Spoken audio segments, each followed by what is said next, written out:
And then عرف بدعة فسق المجاهري, to let people know about a mubtadi'. And I'll say about this is true. من أعان مبتدعا فقد أعان على هدم الدين. Whoever helps a mubtadi' has helped to destroy this religion. Bid'ah is one of the most serious transgressions in the deen. It really is. The mubtadi'un will not drink from the hawd of the Prophet, and we don't want to be from them.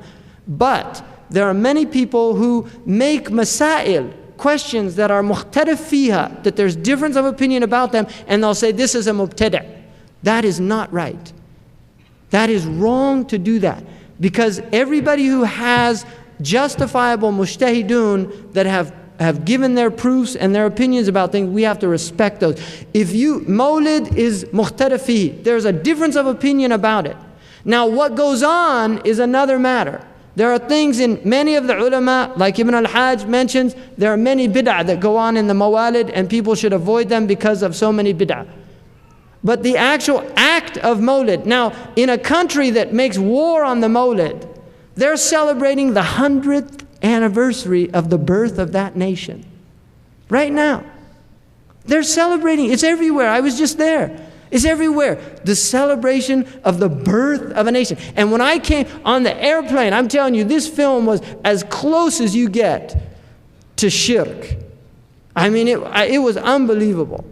They had a film, and it showed first a desert scene, and it said, from the depths of the Arabian Peninsula came a man with a great vision, a man of the greatest character, a character of nobility and honor, a man of lineage, a man of truth and sincerity. And you're waiting to say the messenger of Allah. It was King Abdul Aziz.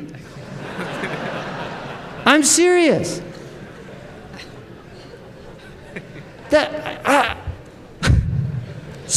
Right?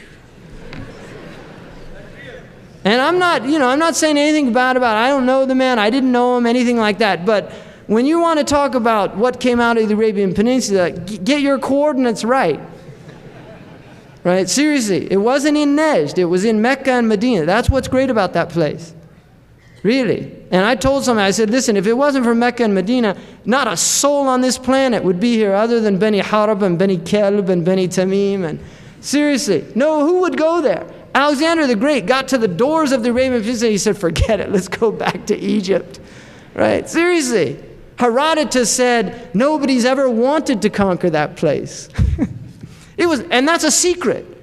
Allah made it a place that was unbearable, because the one who could bear the greatest trust would come from that unbearable place. The messenger of Allah would come from that place. And that's why it's great. And look what Ibn Abi Jamrah said. One of the most beautiful things I've ever read about the messenger of Allah, in Ibn Abi Jamrah's commentary on Sahih Bukhari. He said, one of the greatest wisdoms of the hijrah is that had the messenger of Allah never left Mecca, people would think that Mecca was honored before the Prophet ﷺ because of Abraham. And they wouldn't see that the deep honor that the messenger of Allah had just by his very being. And this is why he said Medina, a place that had no honor before the messenger of Allah made hijrah. So when he went there, it was a proof that the haram became a haram, because just like Abraham made Mecca a haram, alayhi salam, our Prophet sallallahu alaihi wasallam made Medina a haram. And then he said, even more so than that, the most honored place in the whole city was the masjid, because that's the place he spent the most time. And the most honored place in the masjid was the Rawda, because it was between his house and the mihrab, and he spent more time walking between those two places than any other place in the masjid.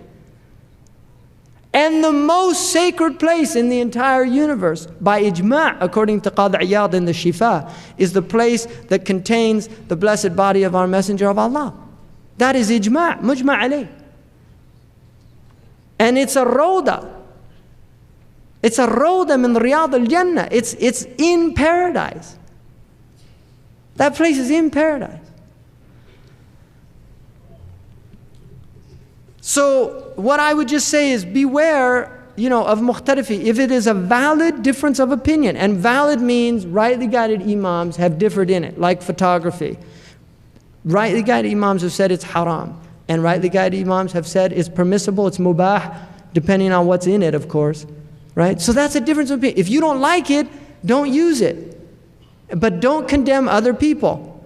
And there is a permissibility of calling people to the more cautious position, but you do it with lutf and a recognition that if they don't respond to it, you can't condemn them because it's mukhtalaf fihi.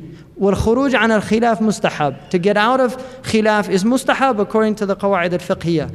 So if that's all you learn tonight, I'm telling you, that is, utilizing this qaida can unite this ummah, right? Really.